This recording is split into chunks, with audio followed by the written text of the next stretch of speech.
Eu queria vos cumprimentar a todas e a todos. Muito obrigado por terem vindo. Esta é a quinta sessão de 6 de um ciclo de conversas sobre e para a paz. Tal como vos informei na semana passada, queria reiterar essa informação e pedir-vos que, na medida das vossas possibilidades, difundam esta informação.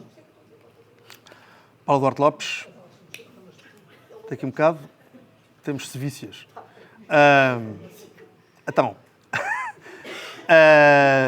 nunca pensei dizer isto ao Paulo Duarte Lopes.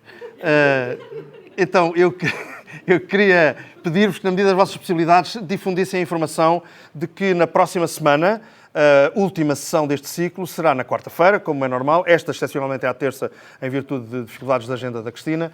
Mas na próxima sessão, que será na quarta-feira... Entra, Zé, senta-te. Que na próxima sessão, que será na quarta-feira, a participação do José Tolentino Mendonça será através de um vídeo pré-gravado. E, portanto, para que não haja quaisquer, enfim, falsas expectativas relativamente a coisas de tipo presencial, as coisas são, enfim, têm que ser assim. E, portanto, isso será tornado público, mas, enfim, nas vossas redes de contactos, se puderem fazer darem essa informação, eu agradeço-vos. Pronto, está tudo dito sobre a próxima semana, mas nesta semana temos connosco a Cristina Roldão, que é socióloga, é professora da Escola Superior de Educação do Instituto Politécnico de Setúbal e é... Olá! E é alguém que marca de uma forma muito importante o debate público em Portugal sobre discriminações, designadamente sobre desigualdades etnorraciais, e tem tido uma presença pública conhecida e reconhecida sobre justamente esta dimensão da nossa vida coletiva, e por isso mesmo eu vou começar outra vez.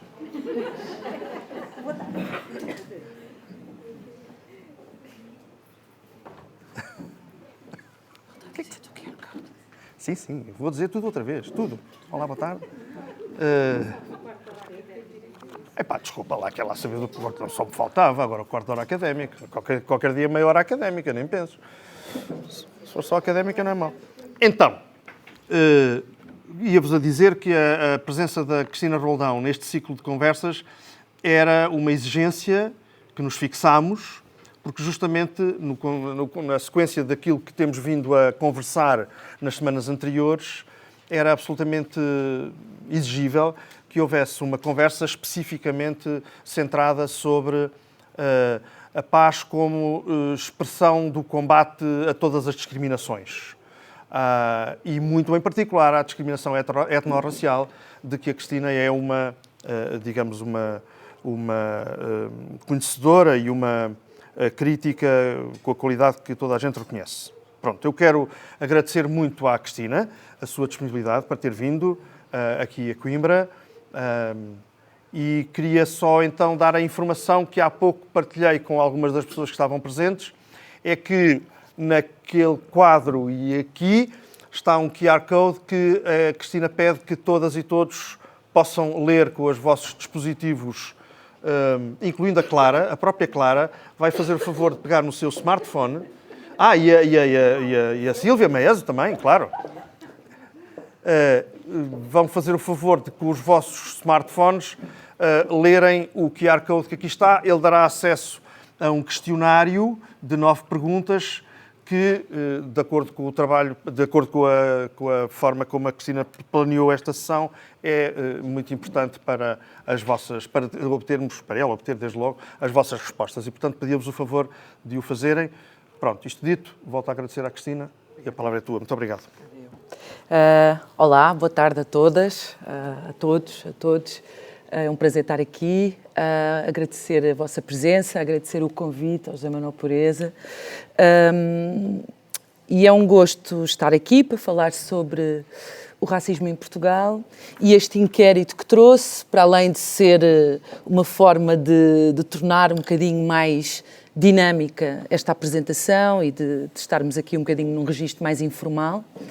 mas também serve para que cada pessoa que aqui está possa, de alguma forma, ter um meio mais objetivo de confrontação entre aquilo que são ideias que tem e depois alguns dos dados que vou trazer para debatermos o racismo em Portugal. Como é óbvio, não é em 20 minutos que se esgota um assunto tão extenso e, portanto, eu conto muito convosco para depois, na altura do debate, possamos ir mais longe do que a minha apresentação. Então, com a minha apresentação, sobretudo, aquilo que quero fazer é trazer alguns dados estatísticos sobre o racismo em Portugal, que nos permitam, quero acreditar, um maior reconhecimento da questão, um reconhecimento que não seja só existe, não existe, mas que seja um reconhecimento das suas múltiplas dimensões e formas de expressão na nossa sociedade e que possamos,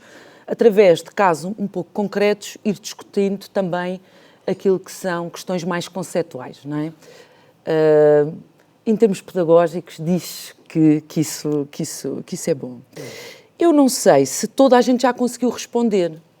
Já toda a gente... Ao contrário, quem é que ainda não conseguiu responder? Está mesmo no fim? Ok. Pronto. Não é preciso ser smartphone. Acho que dos outros também dá. Não é? É. Ok. Deixa-me ver... Quer entrar... Olá, boa tarde. Quer entrar neste QR Code? É um inquérito. É um pequeno inquérito com 9 perguntinhas, muito simples. Isso é ótimo.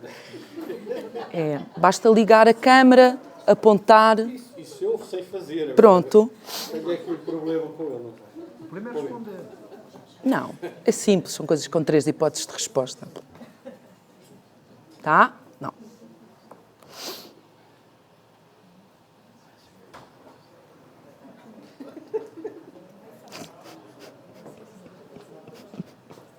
Devia ter impresso, não é? Devia ter impresso. Mas tem a sua graça também. Tanto faz. Ok. Bem, vamos avançar.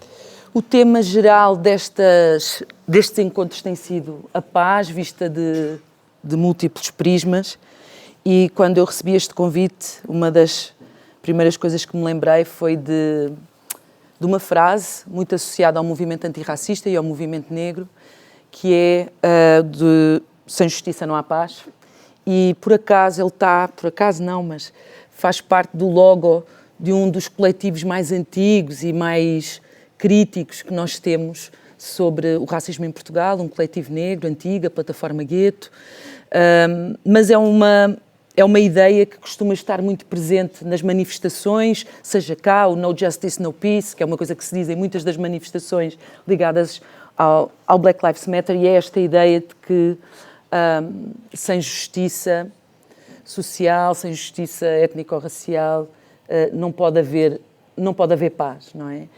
É óbvio que também temos na nossa sociedade, e sobretudo no debate público, quem considera que é a reivindicação de justiça que traz conflito, não é? Que traz as discriminações, que traz as desigualdades, que acentua diferenças que à partida quase que não existiam na nossa sociedade, mas na realidade chamar a atenção para a existência de conflito é um passo importante para o reconhecimento e para podermos caminhar para uma sociedade mais justa, não é? Existem múltiplas formas de desigualdade e discriminação, seja no cotidiano, seja do ponto de vista mais institucional, das concepções e das relações mais estruturais, portanto, das relações de poder, não é? A discriminação e a desigualdade não é uma coisa que acontece a determinado tipo de grupo, não é?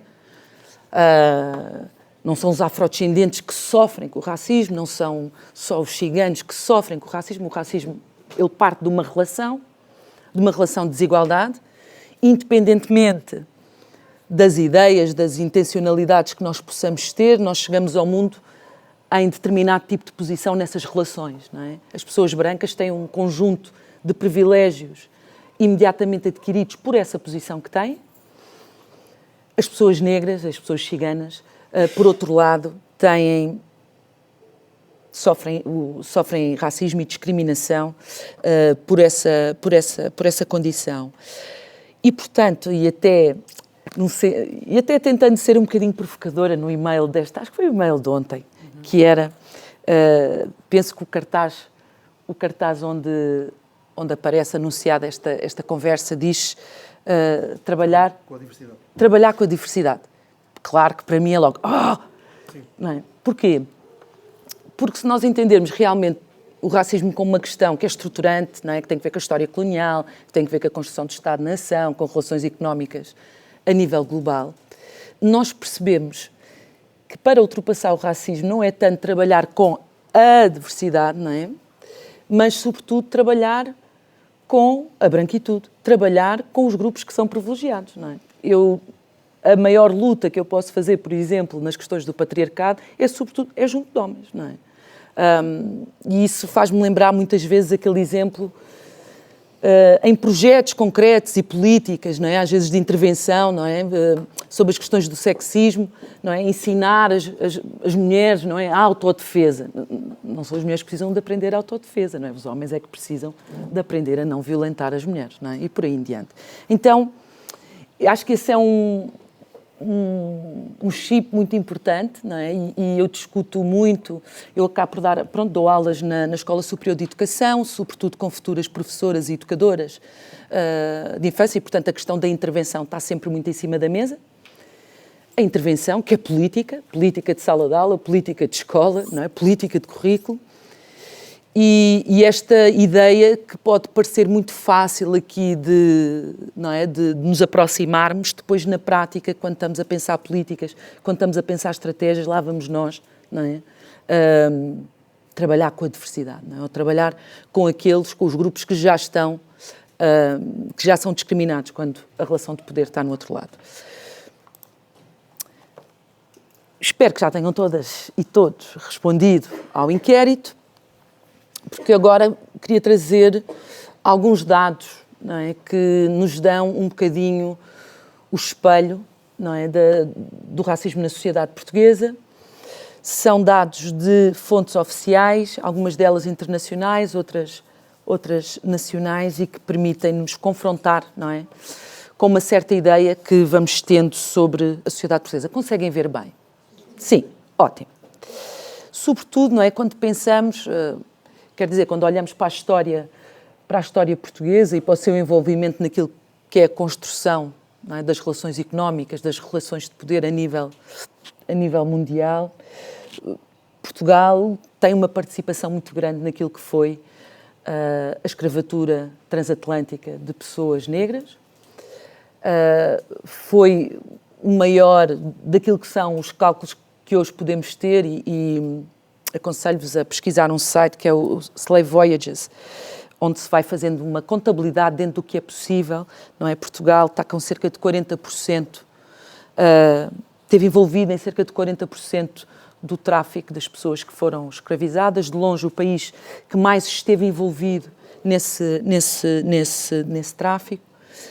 Teve dos maiores impérios coloniais, foi dos últimos a sair, com uma guerra colonial, lutas de libertação das mais longas e das mais desproporcionais em termos daquilo que era o esforço que o país podia fazer para ter essa guerra e o que estava a acontecer. Portanto, quando surge aquela ideia antiga, não é, do lusotropicalismo, que penso que poderá ser já conhecida de toda a gente aqui desta sala, que é esta ideia, mas não é, nós os portugueses não somos tão racistas como os outros, não é? Os ingleses tiveram o apartheid, aquilo nos Estados Unidos, tinham o Jim Crow, na África do Sul e por aí em diante. Quando nós olhamos para a nossa história e quando olhamos também para a inação do ponto de vista político e a dificuldade de reconhecimento do problema, nós percebemos como é que o racismo opera na sociedade portuguesa, não é? Mas vamos aqui aos dados. Então, há uma distinção que, por exemplo, o Jorge Vala tem feito do ponto de vista da análise dentro da psicologia, onde se distingue o racismo biológico e o racismo cultural, não é? Existem vários conceitos em torno e que procuram delimitar expressões do racismo ou a forma como ele aparece, não é?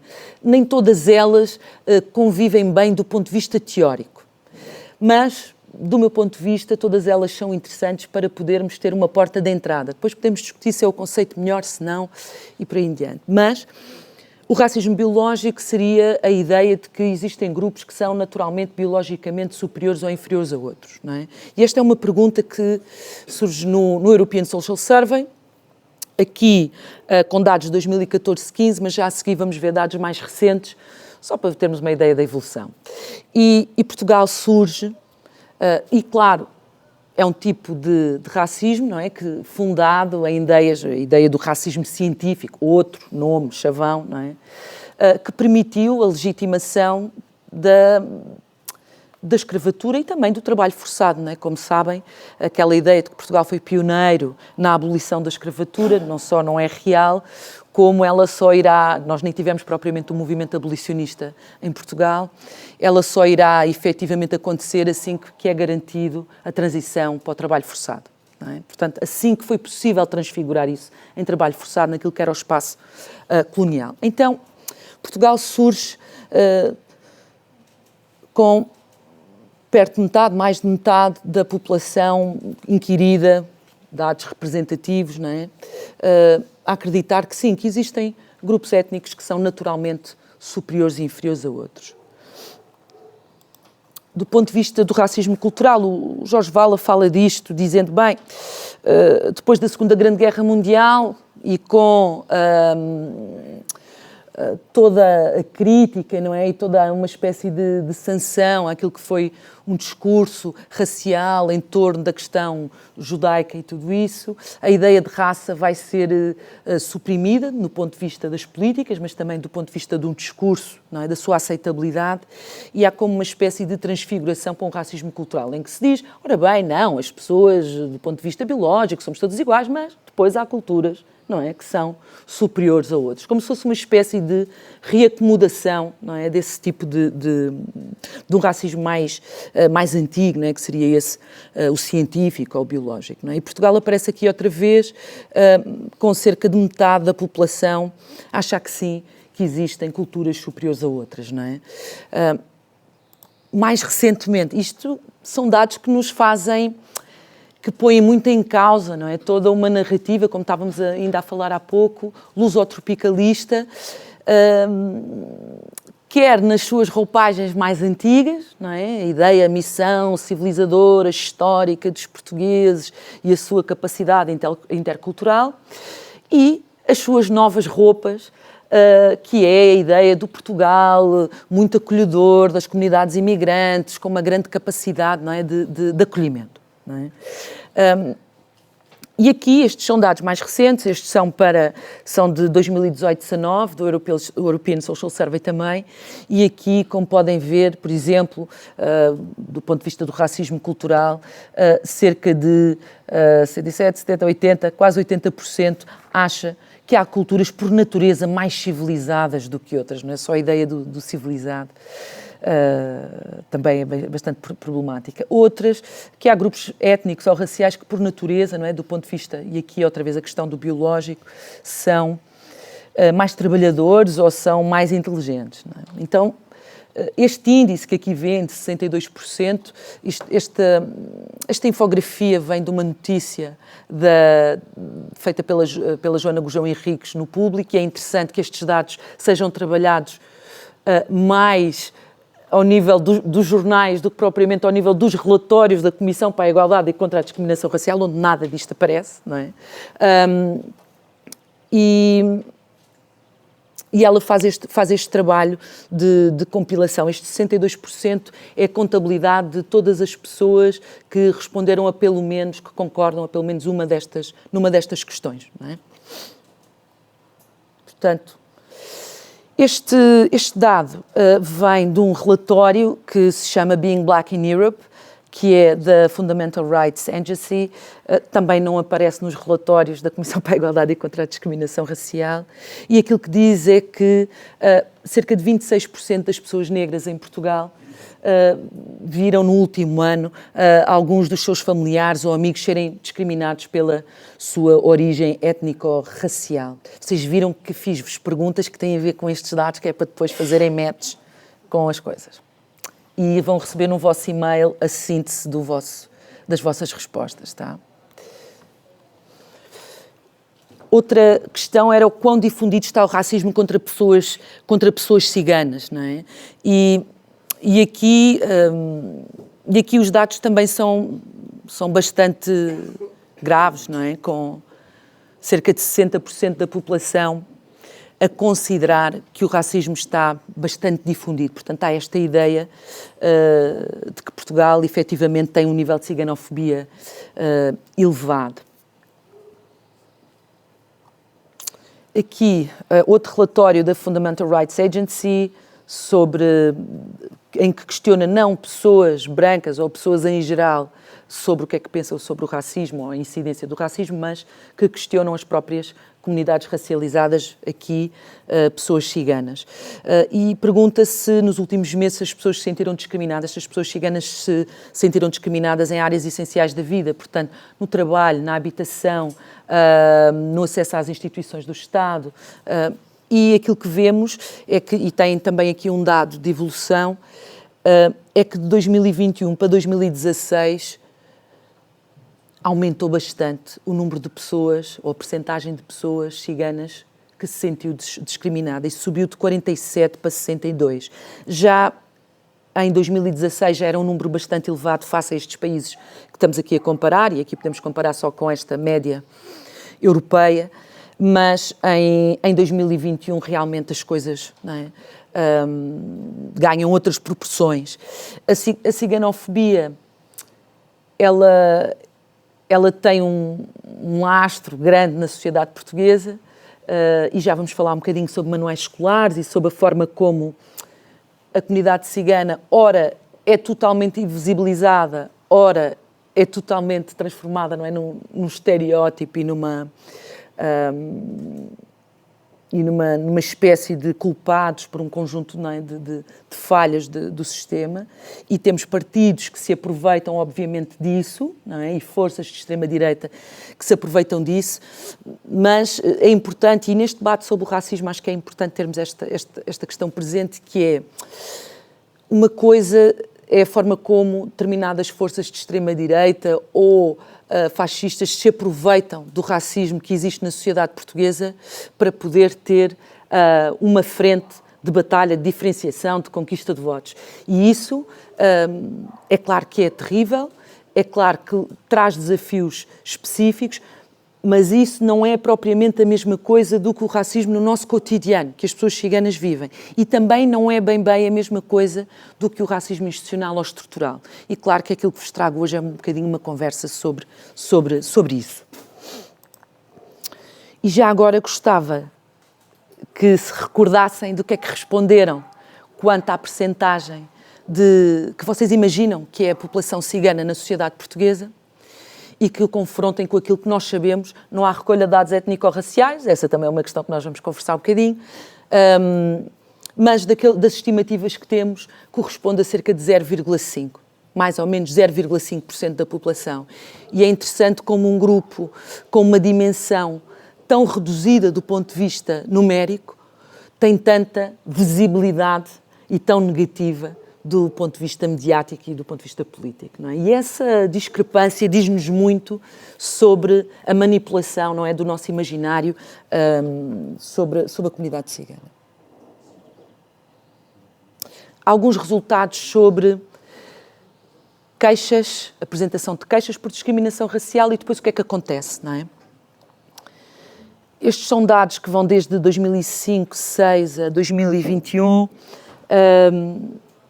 e são os relatórios anuais, agora sim, da Comissão para a Igualdade e contra a Discriminação Racial, onde se faz uma contabilidade do número de queixas que são recebidas, o número de processos de contraordenação gerados por essas queixas, e como vê, isto vai sofrendo um corte enorme conforme andamos da esquerda para a direita nas colunas, e depois o número de condenações a que se chega anualmente, não é? E aqui existem várias coisas que é importante dizer, depois podemos no debate avançar mais. Quando nós olhamos, nós percebemos que o número de queixas é bastante reduzido.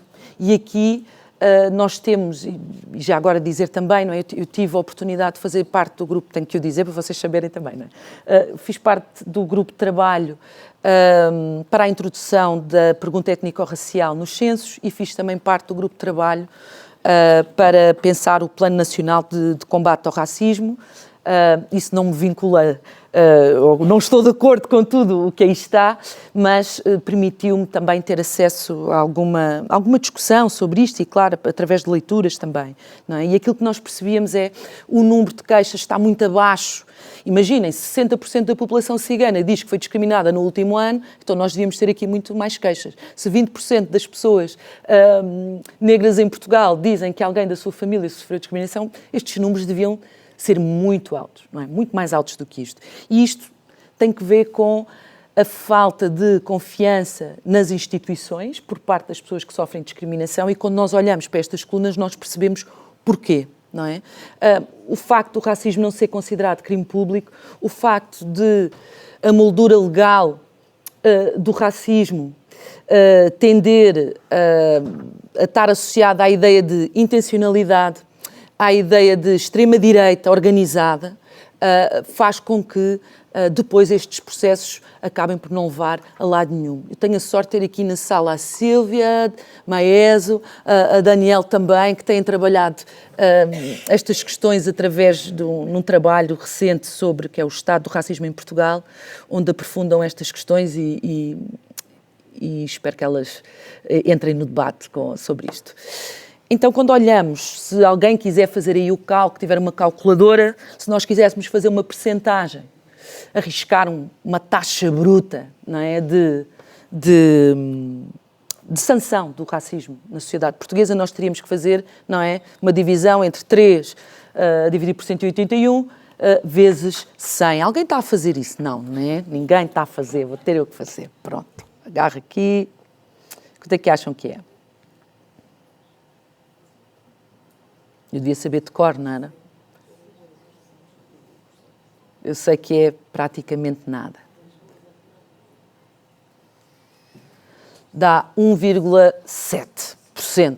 Isto é um sistema que não funciona. Não funciona desde o início, não é? Como se nós víssemos uma linha de montagem que está... que não funciona. E claro...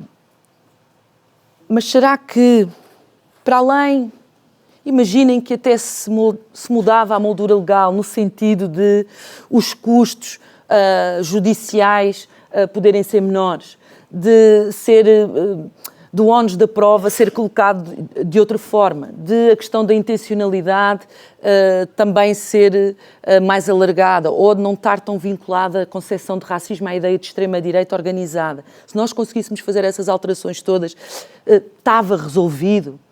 Não, não estava. E aqui trago-vos 6 exemplos de racismo institucional, digamos assim, a operar nas nossas instituições, na nossa sociedade, e que seria muito difícil de conseguir fazer uma queixa, não é, à Comissão para a Igualdade e contra a Discriminação Racial pelo facto de, imaginem, termos uma imagem como esta. Não sei, eu há pouco tempo escrevi um artigo no Público sobre isto e tinha a própria imagem, onde temos a chegada dos portugueses ao Brasil, e temos uma criança que é denominada Moacir, que depois também há uma história em torno deste nome, que diz: hoje é um dia de festa na minha aldeia. Isto está nos nossos manuais. Eu todos os anos faço isto com as minhas alunas, são quase todas alunas, às vezes tenho um rapaz lá. Não é? Todos os anos agarramos em vários manuais e vamos analisar. E esta é uma das nossas... No início é interessante como está à nossa frente e não vemos, não é? E conforme se começa a discutir o que é o eurocentrismo, o que é o racismo institucional nos manuais, aí a coisa salta à vista, não é? Esta ideia pronto, hoje é um dia de festa na minha aldeia. Quem sabe o que aconteceu no Brasil, o extermínio, o genocídio dos povos indígenas até hoje, que ainda não acabou, não é? Quer dizer, um pouco de pudor, não é? Um pouco de pudor, pelo menos. E depois há outras, não é? Mas como é que eu poderia fazer uma queixa, não é, sobre uma coisa deste tipo ao nível da Comissão para a Igualdade e contra a Discriminação Racial, não é? Ou como é que eu faço uma queixa pelo facto de, por exemplo, eu saber que as pessoas negras, e aqui já sabem, eu não tenho dados étnico-raciais em Portugal, não há recolha desses dados nos censos, e portanto a única forma que nós temos de aproximação é por via de indicadores muito frágeis e problemáticos, como a nacionalidade. Portanto, aquilo que se faz ou aquilo que eu fiz aqui foi agarrar nos dados relativos às pessoas que têm nacionalidade de países africanos e comparar esses dados com as pessoas que têm nacionalidade portuguesa. Ora, pessoas como eu não entram, eu tenho nacionalidade portuguesa, não é? Pessoas negras que nasceram noutros países não africanos também não estão aqui incluídas, e também há pessoas que são brancas, que têm nacionalidade de países africanos, que vão estar a ser incluídas, não é? Portanto, é uma aproximação. Ao dizer isto, eu não quero desarmar por completo a importância destes dados. Claro que o ideal era termos dados étnico-raciais. Estes dados já nos dão alguma informação, não é? E aquilo que vemos é que, por exemplo, para o mesmo tipo de profissões, e aqui estou a falar da Classificação Nacional de Profissões, o Grupo 9, que são as profissões pouco qualificadas, não é? E aqui estamos a falar de profissões de base, pouca especialização, níveis remuneratórios baixos, modelos regimes de contratação também muito precários, não é? Estamos a falar disso, e aquilo que vemos é que, em média, a população de países africanos de língua oficial portuguesa, 37% está nessas profissões, e para aqueles com nacionalidade portuguesa, 13%. E vão por aí em diante e vão vendo, eu pus ao lado 3 vezes mais, que é para nós conseguirmos ver o gap, não é? Ver a desigualdade, não é? E depois, para o mesmo tipo de profissões, as desigualdades na remuneração, não é? Ora, isto não acontece apenas ou principalmente porque há pessoas intencionalmente racistas que dizem não, vou pagar menos a esta pessoa que é negra, não é? Mas por toda uma forma das nossas instituições e da nossa sociedade operar, não é? Da conjugação entre aquilo que são leis, aquilo que são as estratégias dos diferentes grupos, que vão produzindo esta desigualdade.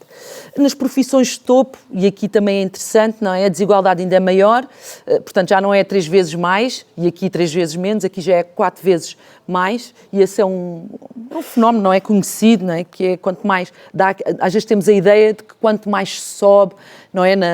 Ao nível do estatuto socioprofissional, mais civilizadas são as relações, e aqui estou a dizer civilizados, claro, tentando ser irónica, não é?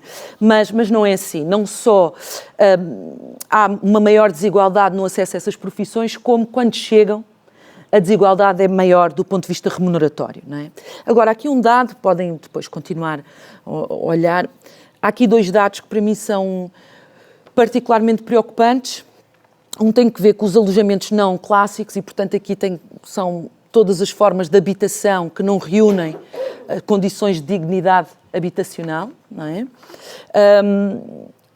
E aqui temos 7 vezes mais as pessoas de países africanos de língua oficial portuguesa nesse tipo de habitação, e as taxas de encarceramento, que são 15 vezes maiores, não é? E isto deve-nos fazer pensar não só no facto de termos polícias, indivíduos específicos, advogados, indivíduos específicos, juízes, indivíduos específicos, que são racistas e que, portanto, criminalizam antecipadamente as pessoas racializadas, mas porque temos um conjunto de políticas que favorecem que isso aconteça. Não estou a retirar que existem pessoas, não é, em diferentes pontos do sistema que o são, mas nós temos políticas que fazem com que isso possa operar. E uma delas são as zonas urbanas sensíveis, que permitem que determinados territórios tenham um tipo de policiamento, digamos assim, mais musculado. Ou, digamos, da outra forma, que é onde aquilo que são direitos de cidadania reconhecidos noutras partes do território conseguem. Ok. Aquilo que são direitos de cidadania reconhecidos noutra parte do território, como eu não posso ser revistada nem mandada parar sem que exista uma suspeita, não é? Disso, esses direitos sejam suspensos nesses territórios, não é? E depois acontecem casos como o caso da Esquadra de Alfragide, que tem que ver exatamente com isso, e outros. Estão a ver que eu estou a tentar andar rápido, não é? Qualquer um destes slides daria muita coisa para falarmos. Depois, obviamente, a política de memória, e essa é daquelas que nós, do ponto de vista do debate público, acaba por ter maior visibilidade, e ela é muito importante, mas às vezes não deixe de reparar na desigualdade de visibilidade das questões, não é? E aqui estou a falar, por exemplo, os brasões coloniais na Praça do Império, que antes até eram só flor, eram, não é, os florais, e agora pôs em pedra, que é para, quer dizer, em 2023, faz uma estátua do Padre António Vieira e vai-se buscar exatamente, quer dizer, quase que parece uma experiência sociológica, não é? Que é colocar a estátua do Padre António Vieira com duas crianças indígenas, que é exatamente as representações racistas, a ideia de que os índios eram, não é? Que os povos indígenas eram seres infantis, não é? De alma infantil. Eram pessoas, mas eram pessoas infantis, não é? Pronto. E claro, podia ir aqui aos vários casos, eu sei que já ultrapassei. Sim, tudo bem. Tudo bem? Ok. Não, tudo bem, não. Ok. Tudo mais ou menos. Pronto. Ok. Quanto tempo é que já passou? Não sei, não faço ideia. Então, ok. Passaram para aí 20 minutos, pá. Está bem. Portanto, mais 5. Ok. Está bem. Outra tem que ver com a própria nacionalidade, não? O acesso à cidadania portuguesa e a forma como o ius sanguinis participa e pesa na atribuição da nacionalidade. A lei tem vindo a mudar, mas para a geração que nasce a seguir a 81, muitos dos jovens negros que nasceram em Portugal não têm ainda hoje acesso à nacionalidade portuguesa, não é? E para mim esta das expressões, não é? Quando me dizem, Portugal, não, o racismo institucional aqui não, isso é mais, não é? Noutras partes do mundo. Quer dizer, há exemplos tão óbvios do racismo institucional a operar na nossa sociedade que é estranho, não é? Que exista tanta negação, não é? Como é que eu posso dizer nós somos do diálogo intercultural e depois fazer, não é, os brasões das províncias ultramarinas? Não bate, não é, a bota com a perdigota. Percepções sobre a recolha de dados étnico-raciais. Fiz-vos uma pergunta no final, que era se estão de acordo ou não. Eu depois vou ligar o vosso e-mail e vou enviar-vos a informação. Mentira, não vou fazer nada disso. Para já eram livres de responder. Só para termos algumas ideias sobre isto, não é? Durante um ano, mais ou menos, juntaram-se várias pessoas, académicos, representantes do Alto Comissariado para as Migrações, porque é aí que está a pasta das questões raciais, pessoas do INE, técnicos do INE, chefias da Comissão para a Igualdade e contra a Discriminação Racial, e depois, porque o movimento antirracista disse, então, mas onde é que estão as pessoas, as comunidades racializadas nesse grupo? Então, à pressa, lá se chamou, não é, pessoas da comunidade cigana e negra para participar neste grupo. E foi um caminho muito interessante, não é, de debate e de conhecimento daquilo que são bloqueios da nossa sociedade. Eu não sei qual é que foi o número que vocês acham, qual é que foi a percentagem de pessoas que vocês acham que na sociedade portuguesa estão a favor da recolha de dados étnico-raciais, não é? Se eu comparar isso, se eu tiver em conta aquilo que é o discurso das elites, eu vou achar que é um número muito reduzido. Mas não é um número nada de reduzido. Nesse grupo de trabalho, uma das coisas que se fez foi exatamente encomendar um estudo a uma entidade externa que fizesse um inquérito junto a uma amostra representativa e que perguntasse se as pessoas estavam disponíveis para responder para testar, analisámos vários inquéritos, não é, de diferentes países, como é que faziam a pergunta, como é que eram as categorias de resposta, como é que são as questões éticas. E, portanto, queríamos mais ou menos, de alguma forma, com este inquérito, testar e perceber a sensibilidade, não é, da população portuguesa e racializada e não racializada. E 84% das pessoas eram a favor se esses dados fossem utilizados para combater as desigualdades étnico-raciais e se lhes fosse garantido o anonimato, como aliás é garantido nos censos, não é? Havia toda uma conversa, sobretudo ao nível das instituições, não é? Dos dirigentes e das elites políticas. Não, isso não se pode fazer, porque isso é uma pergunta sensível, não é? E, claro, nós nos nossos censos andamos a perguntar a religião das pessoas há muito tempo e ninguém sabe bem para que é que serve essa informação. Ela não serve para combater desigualdades na nossa sociedade. Eu não sei bem a quem é que ela serve, ou posso imaginar. Esta pergunta poderia, efetivamente, ter um impacto positivo ao nível do combate e da construção de políticas, não é? Havia quem dissesse também, não, isso faz lembrar aquilo que se fez na Alemanha nazi, onde se identificava as pessoas e depois ia-se atrás delas. Ora, esses dados, para já são recolhidos. Nós, hospitais, se alguém se lembra aqui, em hospitais, e muito, por exemplo, em consultas de medicina materna, aparecem a pergunta qual é que é o grupo. Muitas vezes nem se diz étnico-racial, diz étnico, ou diz raça, ou diz outras coisas. Há também processos em esquadras de polícia onde as pessoas são identificadas pela sua pertença étnico-racial, a própria Comissão para a Igualdade e contra a Discriminação Racial também os recolhe. O programa Escolhas, que promovia ou que pretendia promover a integração dos jovens de contextos mais desfavorecidos, também recolhia isso indiretamente. E quando nós começamos a olhar, começamos a ver, peraí, mas isto está a ser recolhido. Está a ser recolhido por todo lado. Não é? Ela não é recolhida, essa informação não é recolhida para fazer um combate explícito e um combate ao racismo em Portugal. Não é? Mas terei muito gosto em discutirmos isto. Portanto, 84% era a favor.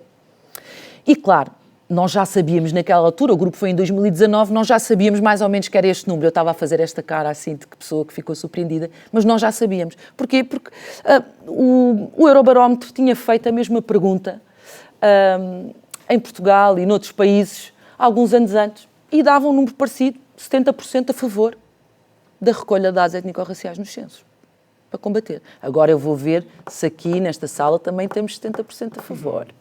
Ok. Temos de terminar. E depois havia a questão de, as pessoas dos grupos racializados não estarão a favor, porque terão medo de ser perseguidos e por aí em diante. Não é? A população branca é que vai querer para poder, não é, controlar. E não é isso que vemos em qualquer um dos grupos que foi inquirido neste inquérito do CESOP. Está tudo perto dos 80% a favor. Portanto, é assim esmagador a quantidade de pessoas que são a favor. E obrigada. Viu?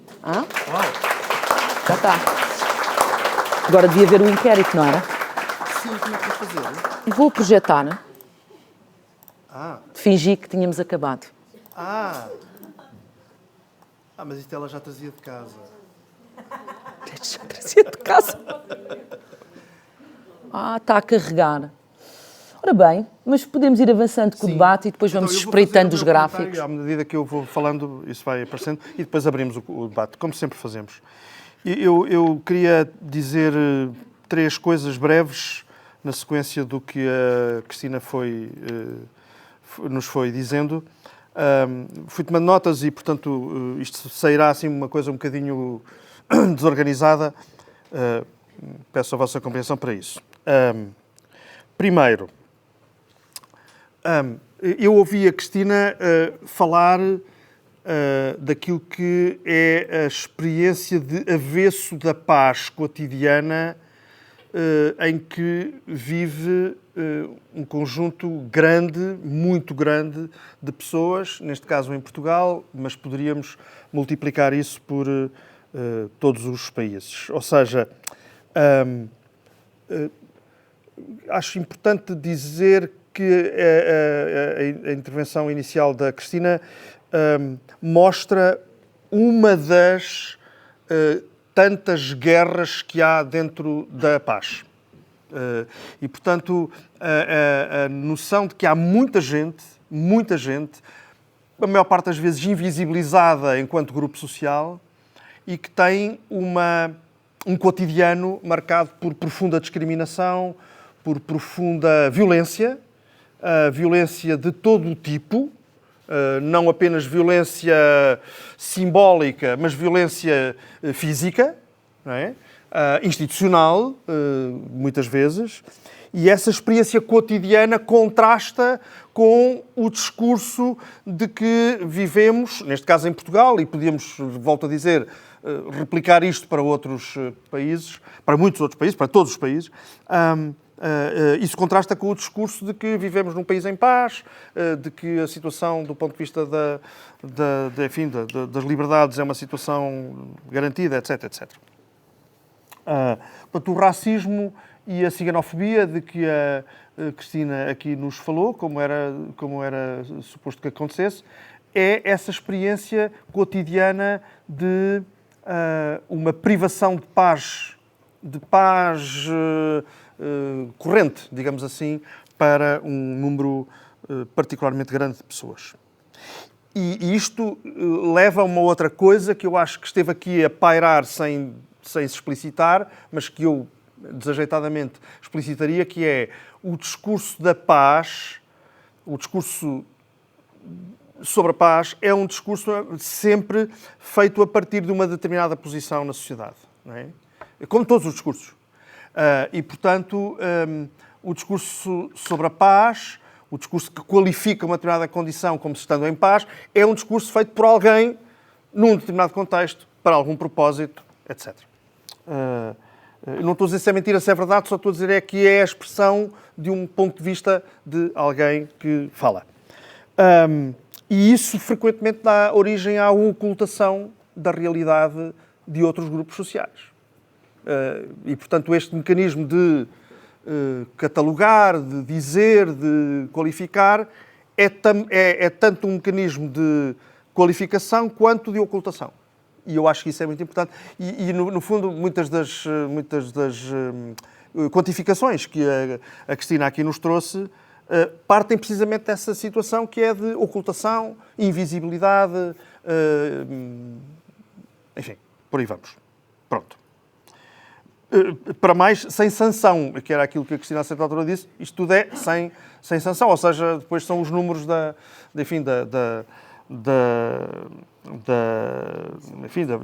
perseguição e da sanção judicial ou falta dela para estas coisas. Saltam à vista, a meu ver, aqui dois números que eu também queria destacar, depois do que a Cristina disse. Esses dois números são, por um lado, o da qualidade de habitação. Isto é, se em Portugal agora, por todas as razões e mais uma, estamos a falar da prioridade das políticas de habitação por razões que têm a ver com o crédito, que têm a ver com, enfim, esse tipo de situações que são aflitivas para um número enorme de pessoas, há que ver que há aqui uma situação que tem outra configuração e que é justamente o 7 vezes mais relativamente àquilo que... Qual é o termo oficial? Habitações não formais. Como é que é? Não é não formais, é uma coisa qualquer. Não clássicas. Não clássicas, pois claro. A gente sabe o que é que... É uma terminologia engraçada, não é? Habitação não clássica. Sabemos o que é que isso quer dizer, tem vários nomes, mas pronto, é não clássica, está certo.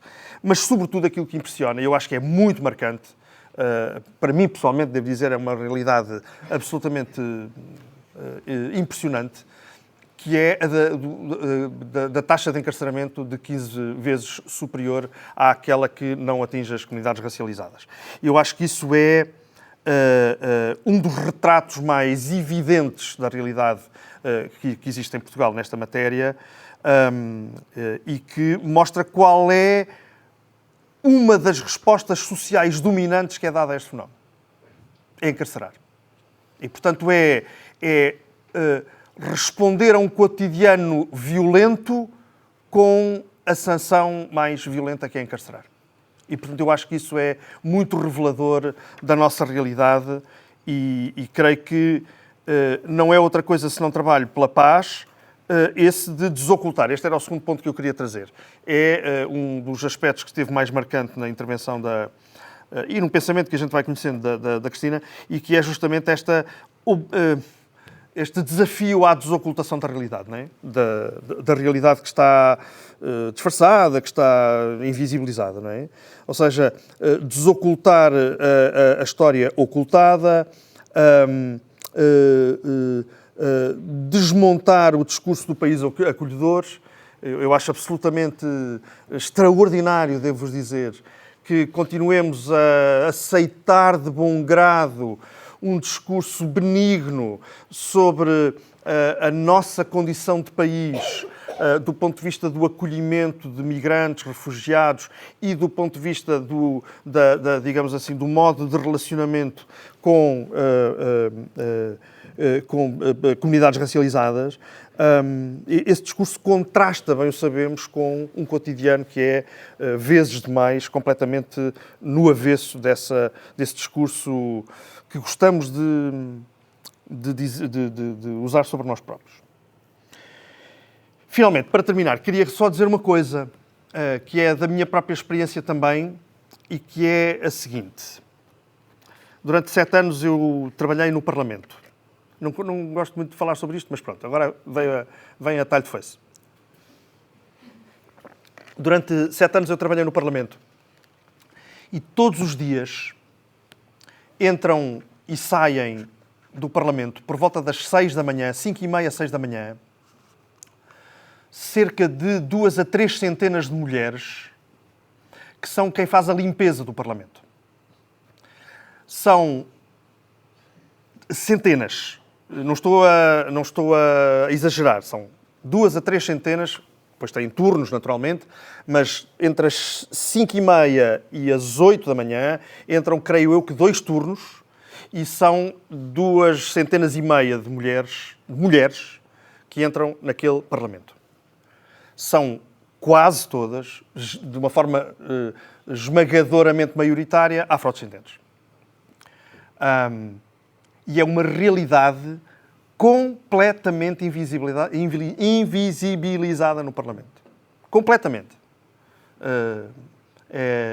Ou seja, o Parlamento começa a olhar para si a partir das 9 da manhã. Até lá não existe aquela coisa. Mas aquela coisa é essa realidade. E isto exprime tudo o que há de, por um lado, profissões, discriminação, habitação, transportes, cotidiano castigado, discriminado, etc. E invisibilização por parte daquela instituição que, por definição, devia ser aquela que, digamos, deveria ter um mínimo de atenção sobre essa realidade. Pronto, ia dizer outra coisa, mas não quero. E, portanto, eu acho que isto, quer dizer, é apenas um exemplo da minha própria experiência recente em que eu acho que se condensa uma parte da informação que a Cristina quis trazer para a nossa reflexão. Não sei se, entretanto, já se carregaram os dados todos. Há qualquer coisa aqui que não está bem. Isto costuma dar. Está no summary? Não devia carregar no summary. Summary vão aparecer... já estão aqui. Se não fosses tu, Paula. Perfeito. Paula, tu és a nossa salvadora. Pronto, já disse tudo e a Paula já ajudou com o summary, que eu não faço a mínima ideia o que seja, mas é qualquer coisa que funciona. Tem discos a vermelho, a azul e a amarelo. E, portanto, felizes como estamos com o cromatismo da coisa, abrimos agora o debate e, portanto, começamos por si e depois a seguir vamos abrindo. Força. Boa tarde, queria agradecer a iniciativa do evento, agradecer a Cris sempre, acho que é sempre um prazer assim, te ouvir pelas provocações que traz e de um lugar muito generoso. E aí acho que você trouxe, Cris, desde o meu ponto de vista, instituições super importantes para pensar o racismo na sociedade portuguesa, o racismo, o anticiganismo, a antinegritude, como a mídia e o Estado, né? E eu queria pensar a academia, né? Então, a iniciativa do evento de trazer, se eu não estou em erro, acho que é a primeira pessoa negra, né? As conversas para a paz, e aí o professor pode me corrigir. E eu me pergunto onde estão os intelectuais, as intelectuais negras no espaço da academia portuguesa. E como essa academia também contribui para a construção desse tipo de narrativa que você trouxe, dos corpos negros e dos territórios negros como perigosos e por isso devem ser abatidos, perseguidos, assediados e violentados. Então, meu convite também, não só para a Cris, aqui gostaria que especialmente a Cris pudesse comentar um pouco, sendo quase são meia dúzia no país, não sei, que estão sendo professoras ou docentes de ensino superior, refletir um pouco, ou seja, como é que você vê a academia na reprodução da antinegritude e do antissinguenismo e até quando a gente vai ficar aqui trazendo relatórios e dados, né? É uma produção de décadas, não faltam números, não faltam diagnósticos acerca da existência do racismo em Portugal e a gente continua, parece sempre, começando do zero. E relatórios de diagnósticos, ou seja, a gente se olha para a FEUC, para mim não há dúvidas de quem é visto como produtor de saber e quem é visto para limpar os banheiros, né? E a gente, pelo menos no Brasil e aqui em Portugal, eu escuto muito o discurso da autonomia universitária, da autonomia científica e da autonomia acadêmica. E me parece que esse discurso é muito utilizado quando é conveniente para a intelectualidade branca, mas se a gente pensa que esse mesmo espaço que reivindica a autonomia poderia, por exemplo, abrir concursos onde políticas afirmativas para pessoas negras, afrodescendentes, africanas e Roma, por exemplo, tivessem um olhar para essas pessoas, né? E como isso estaria justificado na história da tal autonomia universitária, autonomia científica, mas ao mesmo tempo parece que isso foge, isso escapa, né? Então, não sei se eu estou me fazendo entender, mas estou querendo aqui um pouco chamar a atenção de que há possibilidade, ou seja, o racismo institucional ele existe sim.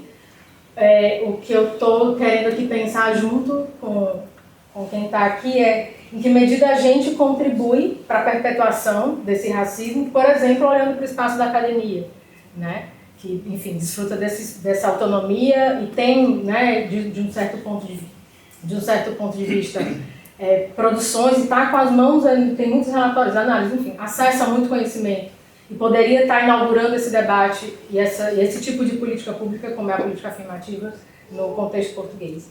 E pronto. Obrigada. Muito obrigado. Vamos juntar mais gente. Manuela?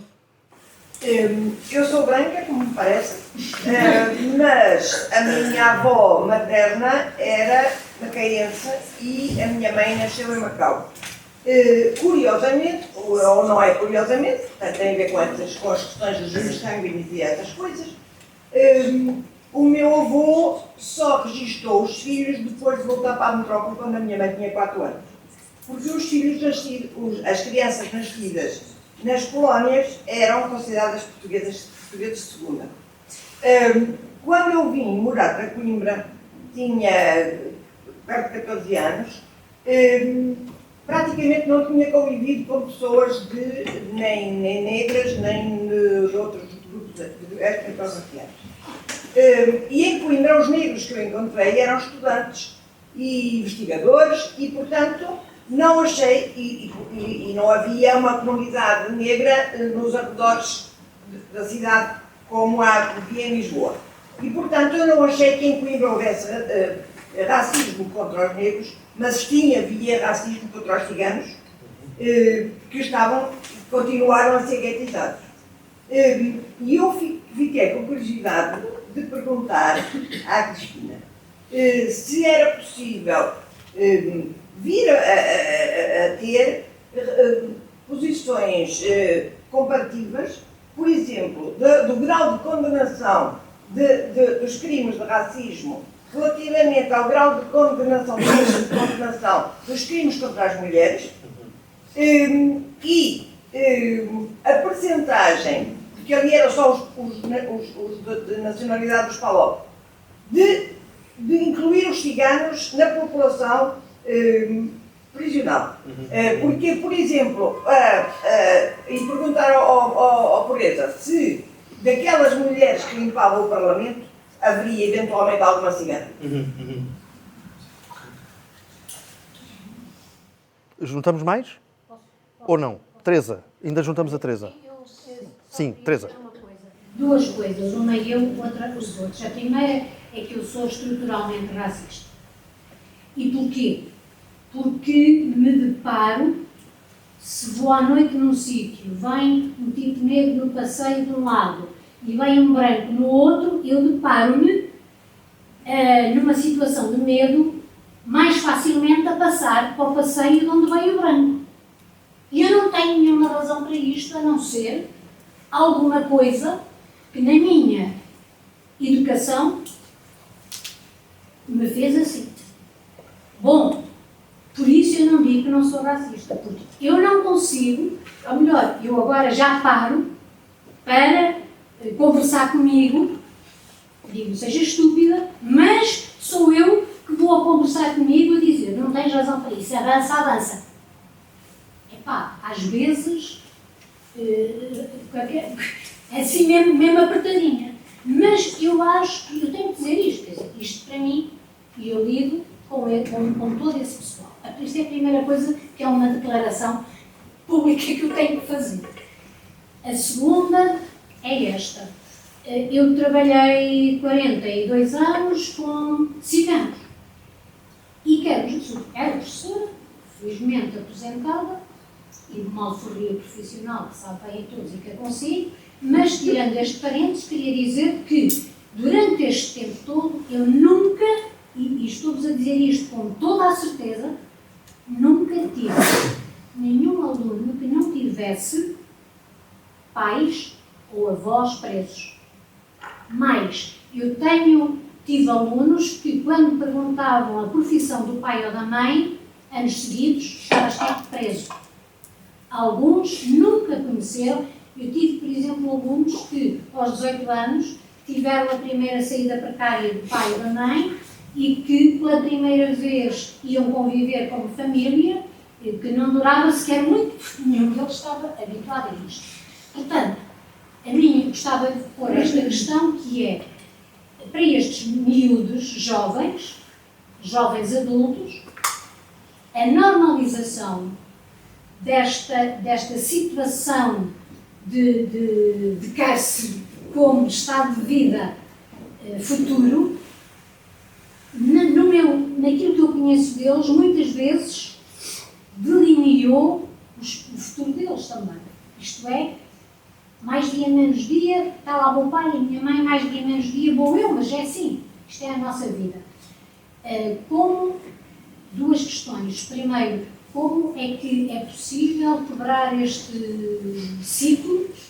E a segunda coisa, como é que, a nível das escolas, que é onde me parece que está a chave deste problema, porque eu ainda acredito que a educação é que muda alguma coisa, ou pode mudar pessoas, como é que é possível pôr a política educativa a fazer dialogar as diferentes culturas que coabitam nas escolas, de modo a que elas se possam conhecer, aceitar, respeitar, e eu aqui estou a dizer, incluindo a nossa a eles. Há muitas questões culturais, como seja, que em termos de escolas se levantam, como seja, no caso do cigano, não há gravidez adolescente, não há conceito de adolescência, e, portanto, isso cria problemas de falta de abandono escolar, de casamentos, de fugimentos precoces para virem a ser assumidos como casamento. Enfim, várias situações das culturas. Portanto, como é que é possível, em termos de política educativa, nós... Deixem só passar para aqui um bocadinho e depois a seguir voltamos, está bem? Porque só enviaram perguntas, para as questões que têm a ver com os sistemas de justiça e policial e outro para a educação, que é tudo coisas pequeninas, fáceis de responder. Então, vou responder por ordem, quer dizer, não vou responder, não é? Vou continuar a conversa, não tenho nada no bolso, respostas que vão resolver, aquilo que trago é resultado do que vou pesquisando, do que vou aprendendo muito fora da academia, para depois voltar para aquilo que são as leituras e o modo de produção de conhecimento no espaço académico por outras vias, e indo aqui muito diretamente às questões que a Daniel simpaticamente nos endereçou, não é? E o racismo na academia, e nós olhamos para esta sala, não é? E ela em si diz muito, não é? E eu não costumo estar aqui na FEUC, mas imagino que seja como é no ISCTE, como é na Escola Superior de Educação e tantos outros espaços. E essa falta essa falta de representatividade, quer dos corpos, quer da produção de conhecimento que esses corpos têm, ela é muito evidente no nosso espaço académico. E isso remete para várias questões. Uma delas, nós fomos falando através muito dos manuais escolares, do ensino básico, que aqui demos um exemplo, mas isso está completamente presente nos currícula do ensino superior e nos autores que se dá, na perspectiva que se dá, e a ausência até de uma certa noção de que se está a usar um paradigma profundamente eurocêntrico. Porque se desvaloriza, nós podemos dizer, não, mas isto tem que ver com desconhecimento. Bem, isto não é só uma questão de ignorância, de não se saber, porque nós, ainda por cima, não é, de novas tecnologias, tudo isso, a possibilidade de pesquisar é enorme. Há N coisas que nós aprendemos, não é? E há outras onde sistematicamente vamos optando ou vamos sendo colocadas em posição de não ter que lidar com, não ter que valorizar, porque não conta, porque não é? E essa é uma questão. Eu sou socióloga, fui formada mesmo na sociologia, ali, Durkheim, Weber, Marx, tal, nem uma mulher, nem pensar, quanto mais falar do Du Bois. É preciso eu chegar quase aos 40 anos, quer dizer, eu às tantas ouço falar do Du Bois, que é só assim um dos maiores sociólogos, não é? Assim, da sociologia. Eu só venho a dar com ele, já tinha eu feito a licenciatura há muito tempo, e aprender a como entrar naquele património e articular com coisas que eu já tinha aprendido, não é? Eu vinha da escola do Bourdieu, que dizia, não, isso o debate sobre racismo é, sei lá, os americanos, nós aqui na Europa, os franceses, os portugueses, isso aqui não existe, não é? E, portanto, para além de não ter, para além desta ausência no currículo, não ter também professores negros e professoras negras. Não é? Existem algumas pessoas e depois, dentro desse pequeno grupo de pessoas, acho que se posicionam publicamente como sendo negras e dizendo que há racismo em Portugal, e há um outro grupo que eu compreendo perfeitamente que não quer posicionar-se, porque isso significa pagar um preço no seu cotidiano, na sua vida profissional. E, portanto, compreendo que isso aconteça. Agora, quando nós olhamos para o racismo institucional na educação e vamos vendo como a segregação funciona, não é? Nós temos o programa especial de realojamento e temos um conjunto de processos, não é? Desde logo a forma como a habitação, não é tida como um bem de mercado e não como um direito. E que, pronto, se há muita procura, os preços sobem e, portanto, há os que não conseguem, vão para longe, não é? E, portanto, nós temos fenómenos importantes de segregação com a comunidade negra, comunidade cigana, não é? E isso significa, automaticamente, frequentar escolas que são marcadas pela segregação. E frequentar escolas que são marcadas pela segregação significa um conjunto variado de piores condições de estudo, de horizonte e de investimento das escolas e da comunidade educativa. Como, por exemplo, vai acontecendo, escolas que estão em territórios com uma elevada percentagem de população racializada entendem que o seu currículo deve ser quase todo cursos profissionais, cursos de educação-formação. E aqui, depois se quiserem discutir, a questão entre o teórico e o prático, totalmente de acordo que não deveria existir essa desigualdade, mas a sociedade portuguesa é interessante, uma sociedade historicamente muito pouco escolarizada, coloca o conhecimento teórico, tem uns pergaminhos para o conhecimento teórico, o senhor doutor, a senhora doutora, não é? Que também é interessante de analisar, mas há territórios onde quase só há essa oferta educativa, entendida como política de promoção da escolaridade, porque agora temos o 12º, não é? E, portanto, quer dizer que há um conjunto de alunos cujos seus amigos, eles próprios, já só têm como horizonte de possibilidade os cursos profissionais. Se os cursos profissionais fossem dados com qualidade e que permitissem o acesso ao ensino superior, eu sei, há uma política que é da permeabilização ou impermeabilização, eu nunca sei bem se é impermeabilização ou se é permeabilização, mas a ideia é, porque no início, quando se fez os cursos profissionais, não se dava, o diploma não dava acesso ao ensino superior. Depois disse, não, claro que pode, mas depois, quer dizer, tem que se candidatar, não é, aos exames nacionais e aos números clausos, que é outra grande questão que nós temos no nosso sistema educativo e, sobretudo, no acesso ao ensino superior. Então, mas se todos pagamos, não devíamos ter todos direito, não é? Ao ensino superior ser uma coisa de todas e de todos, não é? Mas essa é uma discussão profunda. E depois há outra, aproveitando muito a pergunta que a Daniel colocou para poder tocar em várias questões, não é? E que tem que ver com, e provavelmente há aqui muitas pessoas que estão ligadas à educação, imagino eu, que é a questão da meritocracia como um pilar do nosso sistema educativo e da nossa concepção do que é qualidade de ensino, não é? E quando nós temos esse tipo de concepção da meritocracia, esta ideia de que as pessoas partem todas do mesmo patamar, ou que o sistema educativo, até podemos pôr isto de outra maneira, ou que o sistema educativo foi feito de igual forma para todos, não é? Se calhar é a melhor maneira de colocar esta questão. Enquanto nós não desmontarmos isso, vai ser muito difícil reconhecer coisas e a importância de medidas, que é a única forma que eu vejo que tem problemas, que não é perfeita, mas quer dizer, tendo que andar, e andar significa correr riscos, significa políticas de ação afirmativa no acesso ao ensino superior, acho que é óbvio. Eu não sei quantas pessoas ciganas estiveram no vosso percurso, como estudantes, como professoras. Eu não tive ninguém, mas viviam na minha zona. E, portanto, nós estamos...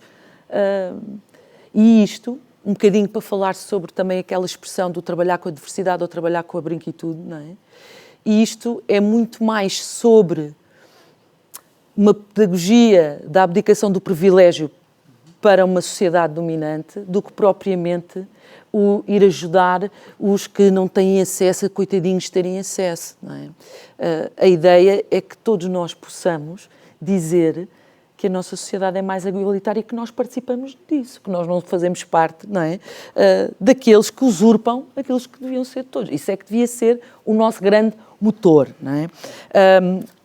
E, portanto, parece-me, quando os censos foi recusado, e foi uma luta grande, porque fez o relatório, conseguiu-se perceber, quer dizer, das perguntas, do questionário que se tinha feito, que quase toda a gente era a favor, que, quer dizer, não era uma coisa assim tão fora da caixa, desde que fosse bem feita e que fosse preparada, não é?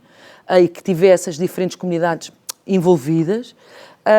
No final, a coisa caiu por terra de uma forma muito decepcionante, que foi, bem, isto é interessante, mas isto agora não é boa altura, porque, pronto, não temos calendário, então, mas se não tínhamos calendário, porque é que fazemos um grupo de trabalho que se chama Recolha de Dados Censos 2021? Isso são coisas que provocam rupturas na sociedade portuguesa. Ora bem, para as pessoas negras e ciganas, essa ruptura está aí todos os dias. Há um grupo grande que pode viver a pensar que não há ruptura, mas o resto de nós sabemos que existe e estamos todos os dias e a toda a hora a confrontar-nos com ela. Então, para mim, recolha de dados nos censos e políticas de ação afirmativa, são coisas que estão ligadas. Quando eu não consigo reconhecer o problema, porque os censos eram importantes não só porque tiram um bom retrato, que são bons a tirar retratos. Os censos é uma tecnologia de definição de prioridade política. As perguntas que estão nos censos são escolhidas a dedo e são para dar resposta à monitorização de política e também são um produtor de imaginário sobre quem nós somos. Então os censos são assim uma coisa mesmo muito, muito, muito importante. E quando nós, e aqui vale a pena dizer, quando as nossas elites políticas, quem está nos lugares de decisão, não está disponível nem para se aproximar do reconhecimento do problema, quanto mais para o resolver. Se acha que provoca ruptura social a recolha de dados, quanto mais permitir a ação afirmativa num sistema altamente baseado na meritocracia e na competitividade. Então, para mim, tem que ver com esse conjunto de questões. E, claro, se eu não tenho esse trabalho feito, eu não consigo, ao nível dos centros de investigação, que se criem linhas de pesquisa, que se crie política de contratação, que se invista em... Porque eu, para ter professores negros e professores ciganos, tenho que fazer a carreira, uma carreira longa, dispendiosa e que precisa de investimento. E, portanto, eu tenho que conseguir garantir canais de acesso temporário, até que existe esta desigualdade. Quando desaparecer, deixa de haver cotas, já não é preciso, já estamos todos a aceder ao mesmo nível. Enquanto isso não acontece de forma substancial, de forma organizada, eu não consigo romper essa desigualdade. Não é? Sistema prisional, tentando responder às duas e dizendo também coisas que eu queria dizer e que não pude dizer. Não é? Neste momento eu não consigo saber a taxa de encarceramento das pessoas ciganas e essa é uma discussão que se tem tido, é uma discussão velha. Já houve propostas, o Ministério da Justiça, de se fazer um estudo nos estabelecimentos prisionais. Não é nada de outro mundo, não é uma coisa complicada de se fazer. Ela não é feita porque não se quer que se saiba o que se passa nos estabelecimentos prisionais do ponto de vista da desigualdade étnico-racial. Se só com nacionalidade nós já temos os dados que temos, se nós juntássemos comunidade cigana e todos os jovens negros e negras que nasceram em Portugal, eu não sei que números teríamos, não é? E é interessante que hoje temos um plano da prevenção do racismo na polícia, mas ao mesmo tempo nós temos os principais dirigentes, e aqui estou a falar de Magina da Silva, não é? Que vem a público e que diz que, quer dizer, que na polícia não há racismo estrutural, e também temos pessoas ligadas ao governo em que estamos num momento onde se avança com o Plano Nacional de Combate ao Racismo, que diz que foi uma luta, não é? Que diz que há racismo estrutural, que há um reconhecimento, mas que depois no espaço público se diz, não, isso aqui estrutural, institucional, não. Há aqui um caso ou outro, pronto, que tem que se tomar conta, ou então é a extrema-direita, não é, do Ventura, mas não há um problema estrutural na sociedade portuguesa. E, portanto, dá-se um passo e logo a seguir esvazia-se aquilo que devia ser um passo consistente e sem recuo. Aqui, mais uma vez, eu acho que é importante analisar não só o facto das pessoas negras tenderem, mais uma vez, o trabalho jornalístico da Joana Guzmão Henriques, que vai analisar não só a percentagem, mas depois também o tempo das penas, para o mesmo tipo de crime, o tempo de pena. E podíamos adicionar outros indicadores como o acesso a benefícios não é, durante de visitas, de possibilidades de estudo, de acesso à saúde, não é? Como é que essas desigualdades funcionam dentro dos estabelecimentos prisionais. E aquilo que se vê é que existe muita desigualdade. Não é? Outra tem que ver com o facto de, por exemplo, podemos olhar sistema prisional e racismo por outra porta, por exemplo, que é o modo como é muito difícil que alguém seja condenado em Portugal por racismo. É praticamente inexistente, não é? E isso também nos diz, há corpos que é fácil de entrar, há outros que nunca entram por este tipo de razão. E acho que não se pode dissociar, como fizemos com as escolas, é o mesmo tipo de lógica, porque são instituições que funcionam coladas ao território, não é? Que é o modo como bairros de realojamento, esquadras que são colocadas nesse bairro, tal como as escolas, que vão servir exclusivamente para controlar e trabalhar com esse público, e depois a criação de um conjunto de medidas políticas, aqui as zonas urbanas sensíveis, de que já tinha falado, cujo um dos critérios de definição do grau de perigosidade de um território é exatamente a composição étnico-racial de um território. Bem, se isto não é racismo institucional, eu não sei o que é. Então, formas de combater, e não tenho nada na manga, mas acho que uma delas tinha que ver com terminar regimes de exceção como as zonas urbanas sensíveis. Essa, óbvio, não é? Outra tem que ver com nós monitorizarmos as desigualdades étnico-raciais no encarceramento. Outra, nós criarmos... Posso dizer os territórios educativos de intervenção prioritária? É a versão da educação. A versão da educação é os TEIP, Territórios Educativos da Intervenção Prioritária, e depois, do lado da Justiça e da Polícia, as zonas urbanas sensíveis. E pronto, e claro, nós podemos falar do pipeline, não é?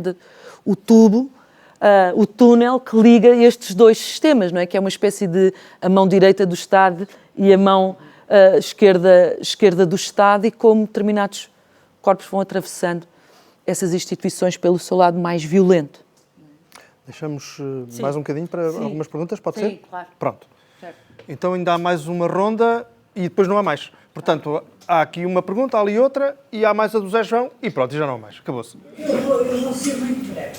Eu cheguei um bocadinho atrasado, chamei de vida, sou assistente social há mais de 30 anos e convivo muito com muitas subculturas, com muitas pessoas de várias raças, de várias etnias. E percebi que a questão da estatística e do censo, não é? É aqui um fator bloqueante ao acesso ao conhecimento, pode ser libertador das políticas. Ou seja, o conhecimento a partir do qual se podem elencar políticas de libertação. Isto é uma opinião humilde. Eu acho que também interessava fazer um bocado aquilo que chama de epistemologia do sujeito, que é, junto dessas populações, pedir para elas contarem. Há muitas universidades com muitos cursos em Portugal, podiam fazer trabalhos, já que não temos acesso à prisão, não é? Trabalhos da comunidade. E junto dessas pessoas e junto dos seus pares, que por exemplo eu considero um par, porque eu dou o meu corpinho às balas, não é? O meu cotidiano. E também com eles, não é? Faço alguns trilhos com alguns obstáculos, não é? E eu penso que isso é muito importante. Já se fez pelas mulheres esse trabalho, não é? A luta das mulheres, muito esse trabalho psicológico, e penso que com estes grupos que são cada vez maiores, temos cada vez mais pessoas brasileiras, temos cada vez pessoas mais do Oeste, temos cada vez mais pessoas africanas, temos a comunidade cigana, não sei se mantém mais ou menos a mesma, mas tem entre nós, faz parte de nós. Eu, se calhar, descendi de uma família cigana. Há uma tese que diz que na minha aldeia somos descendentes de uma comunidade cigana. Há muita coisa, mas eu penso que vou focar só nisto. Na construção do conhecimento a partir do sujeito. Então, vai. Muito bem. Força, querido. A minha pergunta tem que ver com a segunda pergunta do slide que mostrou, sobre a do racismo cultural. Sobre o racismo biológico, nada a apontar, mas parece-me que a pergunta, se eu estiver errado, haverá aqui muita gente para me corrigir, parece-me que a pergunta não está bem feita. E pelo seguinte, quando pergunta, porque por natureza a cultura é aquilo que se opõe à natureza. Então quando se pergunta se há culturas que por natureza são superiores a outra, eu tenho alguma dificuldade com essa pergunta. Porquê? Porque, vamos lá ver, se uma cultura conseguiu abolir a pena de morte, erradicar a mutilação genital feminina, não vou elencar mais características. E há outra cultura que mantém essas características, é a minha profunda convicção que essa cultura tem um conjunto de adquiridos civilizacionais que a torna melhor do que outra. E, portanto, eu não sei se é bem isso, até porque depois há ali uma disparidade. Os números, o gráfico do racismo biológico e o gráfico do racismo cultural, agora não estou aqui já a compará-los, mas há ali coisas de países para países, por exemplo, da Noruega, que aparece, ou da Suécia, que aparece baixíssimo no racismo biológico, e depois aparece muito elevado no racismo cultural. Eu não sei se isto tem que ver com uma pergunta não estar bem feita. E como sabemos, a investigação, se uma pergunta não estiver bem feita, e ainda voltando à questão das culturas, digamos assim, civilizacionalmente mais avançadas ou menores, eu gostava de colocar uma questão que é assim, é que este discurso às vezes é um bocado perigoso por parte de alguns multiculturalistas. São aqueles multiculturalistas que acham que as culturas são rigorosamente todas iguais e que, portanto, tornam-se muito tolerantes contra culturas que são profundamente intolerantes. Era um bocado esta questão. Muito bem. Muito obrigado. E agora é o José João para terminar essa fase das perguntas. Dos comentários. Cristina, eu acompanhei esse trabalho que fizeram no sentido de preparar os censos de 21. Aliás, no âmbito do SOS Racismo e sobretudo aqueles colóquios ali na Tocha, onde a Cristina também esteve, falou-se nisso. A minha questão é esta. Como é que esse assunto caiu? Como é que essa forma de abordar a diversidade do cérebro portuguesa caiu? Ponto 1. E, portanto, a Cristina já disse mais ou menos qual foi o argumentário da gente do INE, etc., para que depois de um certo trabalho a coisa tenha caído. Provavelmente pensavam que ia dar uma volta à sociedade ou que ia causar alguma turbulência que era tudo indesejável na altura. Agora, a minha pergunta é esta. Houve durante muito tempo, eu que sou professora desde antes do 25 de Abril, havia estatísticas de educação que as escolas tinham que responder, E algumas dessas estatísticas, por iniciativa dos diretores ou dos conselhos diretivos, etc., quando havia matrículas, havia lá um quadradinho onde se punha a pertença racial. E não há muito tempo nas escolas portuguesas isso continuou, até que de repente a coisa explodiu. E tenho a impressão que caiu. Ora bem, a conclusão a que eu quero chegar, e peço que diga se estou certo, se estou errado, é que não adianta. Primeiro tem que haver um processo pedagógico muito vasto e muito profundo na sociedade portuguesa e feito com muita antecedência para que a pergunta que vem nos censos não crie efeitos secundários negativos. Agora, não acha que seria bom que esse trabalho fosse transversal à sociedade portuguesa e que abrangesse também, por exemplo, os miúdos entrados na escola, os miúdos e miúdas entradas na escola, que os próprios serviços de saúde que tivessem, não sei se têm, mas pergunto, alguma forma de tipificar sempre na perspectiva do próprio, como era previsto no Censo de 2021, e até noutras áreas, como por exemplo o sistema operacional, que acabaram de referir, e os casos de polícia, que depois, cruzando estes dados todos, é que sim, na minha opinião, poderíamos caminhar para estratégias mesmo antidiscriminatórias e promotoras da igualdade. Não sei se estou a dizer asneira ou se não estou, mas pronto, isto é uma presunção que há certas coisas que talvez a gente deve abraçar de forma mais larga e interdisciplinar, digamos assim. Muito bem, obrigado. São 8 menos 25 e, portanto, vamos dar ainda algum tempo para a Cristina poder reagir aos comentários e às perguntas e depois encerramos. Cristina, força. Ok. Não querem comparar com os vossos dados? Ainda havia isto, quer dizer, as pessoas estão curiosas. Daqui Também. até às 8 menos 10... Ok, dá. Muito bem. Então vou tentar ser mais rápida agora a responder e vou tentar juntar as várias questões. A recolha de dados no censo, o processo do grupo de trabalho caiu, e caiu pelas razões que depois avancei,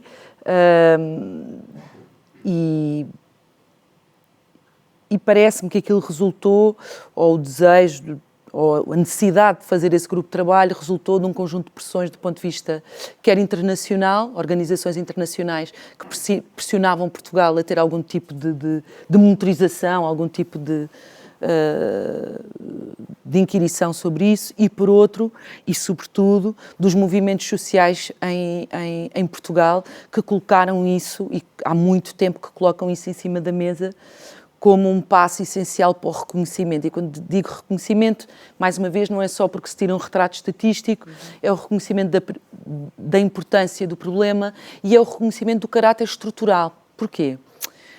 Quando o INE se recusa a fazer a recolha de dados étnico-raciais, e ele tem independência face ao governo, surgiu uma espécie de moeda de troca, que era um inquérito a uma amostra representativa, sobretudo dirigida a comunidades racializadas, não é? E esse inquérito muito mais pensado para o tal racismo cotidiano do que propriamente para nós estarmos a analisar quem é que está a viver em que condições, desemprego, tipo de profissão, que nos tirasse este retrato das desigualdades mais estruturais e do ponto de vista das instituições. Portanto, esse inquérito surgiu um pouco como se fosse uma moeda de troca. Agora, ele não preenche várias das coisas. É mais um inquérito, assim, pequenos inquéritos. Não é que tenhamos muitos em Portugal sobre a questão racial, não temos muitos. Mas existem algumas coisas, pequenos inquéritos, não é? Localizados, não é? Isso vai existindo. Dentro da academia, algumas coisas. O que não há é propriamente estudos sistemáticos de monitorização ligados às estatísticas oficiais. Isso é que não há. E isso é que era importante de se fazer, não é? E esse inquérito, a testar, estamos todos a aguardar os seus resultados, ele fazia isso, portanto, não permite o tal reconhecimento da prioridade. Vai ser um inquérito, provavelmente, depois sai um PDF que vai estar no site do Alto Comissariado para as Migrações, será apresentado na Gulbenkian, vamos todos dizer, pois, realmente, e acabou. Nos censos não é assim. Os censos não têm outro tipo de poder e de intervenção na política, não só nacional, como aos vários níveis da administração regional, não é? Freguesia, município e outras formas de agregação. E, portanto, o que nós tivemos, anos 90, foi a base de dados entre culturas, que era interessante porque dizia lusos, os lusos, que é uma concepção muito interessante sobre os portugueses brancos, e depois havia os ciganos, que não são lusos, nesse imaginário, não é? Os africanos, portanto, eu não sei onde é que provavelmente eu me colocar na africana, mas eu nasci em Portugal. Tínhamos essa base de dados, que é interessante outra vez, não é? Essa base de dados esteve parte do seu tempo no Ministério da Educação e também esteve no Alto Comissariado para as Migrações, que foi dos principais opositores ao debate sobre a recolha de dados étnico-raciais, dizendo que era anticonstitucional. O que é muito, muito interessante, não é? Eu acho que sim, que é preciso uma pedagogia generalizada na sociedade portuguesa sobre a questão racial e sobre a necessidade de recolha deste tipo de dados, mas houve uma coisa que eu acho que, para mim pessoalmente, não é? Ficou muito evidente na minha passagem pelo grupo de trabalho, é que quem tem mais resistência, quem nega mais a necessidade disto são as elites e são quem toma a decisão ao nível das instituições. No inquérito, fizemos também workshops com diferentes grupos sobre isso. Claro que ninguém adora dar dados étnico-raciais, mas se forem garantidas algumas condições, se for para promover uma política de igualdade, as pessoas... E foi essa a sensação que eu tive e que me ficou deste processo do grupo de trabalho para a recolha de dados étnico-raciais. É muito mais nos dirigentes e nas elites que está o bloqueio. Não é? E isso diz muito sobre a nossa sociedade. Agora, queria ver convosco, então, para fecharmos, como é que ficou. Portanto, a primeira pergunta era percentagens de pessoas que consideram que existem... Portanto, a questão do racismo biológico, não é? Qual é que é a nossa percepção? E aqui, a maior parte das pessoas achou que seria 25% da população teria esse tipo de representação e vimos que é metade da população, não é? Portanto, tendemos a minorizar, a subestimar o racismo na sociedade portuguesa. Aqui já estamos mais perto. Racismo cultural, exatamente, 51%, e aqui estamos mais próximos. Pessoas ciganas, é interessante, não é? Quase 2/3 de nós não têm a noção do peso da população cigana na sociedade portuguesa. E eu trago este dado, não que isto nos diga muita coisa, mas se nós falhamos tão grandemente nisto, quanto mais nas outras concepções que temos sobre o que as pessoas ciganas são ou deixam de ser, não é? Esta outra, muito difundida, 85%, pronto, estamos aqui uma sala muito consciente da ciganofobia na nossa sociedade, e aqui, no inquérito, eu acho que era o Eurobarómetro, penso eu, dava 62% da população a reconhecer que era algo muito presente. Esta última, na sua opinião, a percentagem de pessoas ciganas que se sentiu discriminada no último ano, mais de 50%. Deixa ver. Pronto. Mas há 40% que acha que está entre 10 e 50. Mas não estamos tão mal, assim. Foram discriminados. Aqui, mais de 20% achou que as pessoas negras, não é, consideraram, cerca de 20% das pessoas negras sofreram algum tipo de racismo no seu contexto familiar ou de amigos. Isso está muito próximo daquilo que é os resultados do outro inquérito. Na sua opinião, qual o número médio anual de queixas apresentadas por discriminação racial? Esta é mais difícil, aqui dá mais erro. Porque nas outras nós entendemos bem, estamos aqui num debate sobre racismo, é melhor dizer que está alto, não é? Não é? Aqui já não dá tanto para fazer isso. Então temos o que tem maior peso é entre 200 e 500 queixas. E elas são cerca de 181, perto de 200. Portanto, só 17% acertou. A grande maioria acha que as pessoas têm condições para apresentar queixa, que podem apresentar. Não é? Estamos demasiadamente confiantes nas nossas instituições. Não é?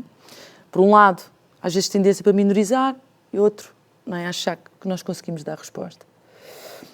Depois, qual o número médio anual de condenações por discriminação racial? E aqui, menos de 10 queixas. Já tinham ouvido a apresentação, aposto, não foi? Foram lá. A maioria acha que são menos de 10, mas ainda temos 40% que acha que realmente o sistema funciona melhor do que ele realmente funciona, não é? E como vimos, ele não funciona. Os números que nós vimos é uma coisa que não opera. Aqui está próximo, 78,6% desta audiência seria a favor da recolha de dados étnico-raciais. E vamos ver se acertaram no número de pessoas ou na percentagem de pessoas que dissem noutros inquéritos que estaria disponível.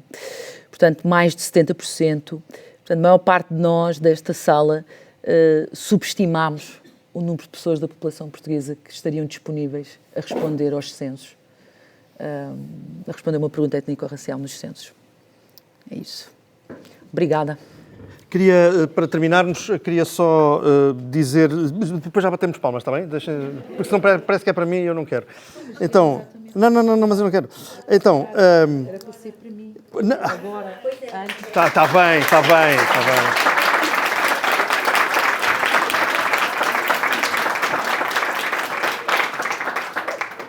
Sai daqui absolutamente enxovalhado. Não, queria só dizer que se há coisa que eu retiro desta conversa com a Cristina é que qualquer batalha pela paz que seja digna desse nome tem que ser sempre batalha pelo reconhecimento daquilo que não é paz no cotidiano das pessoas, não é? No cotidiano das comunidades, no cotidiano dos países, das cidades, enfim, das comunidades organizadas. E esta palavra, a palavra-chave desta conversa que é a palavra reconhecimento, e, portanto, a partir dela desocultação, a partir dela todas essas estratégias, eu acho que isso é uma lição que fica para um entendimento da paz que vá além daquilo que é o discurso comum sobre esta coisa, não é? E, portanto, há aqui uma tarefa muito exigente que é reconvertermos não só as nossas próprias maneiras, muitas vezes muito frequentes de atuar e de pensar, mas, sobretudo, de reconverter aquilo que é o discurso dominante, que é o senso comum, e abrir essas realidades ao reconhecimento das violências instaladas, das discriminações instaladas e, portanto, das guerras do cotidiano que estão tão patentes nos números que a Cristina aqui nos trouxe. Quero, em nosso nome, agradecer muito à Cristina pelo facto de nos ter trazido esta parte da sua reflexão. Creio que ficamos bastante... Se não sairmos daqui desconfortáveis, alguma coisa se passou que não foi bem, não é? E queria voltar a dizer que na próxima quarta-feira, portanto, da manhã 8 dias, será a última sessão deste ciclo, com a participação por vídeo pré-gravado do José Tolentino Mendonça e, portanto, essa informação de que teremos essa sessão, ela está garantida, mas será nessa modalidade, é bom para que calibremos todas as nossas expectativas. Serão todas e todos muito bem-vindos. Até para a semana.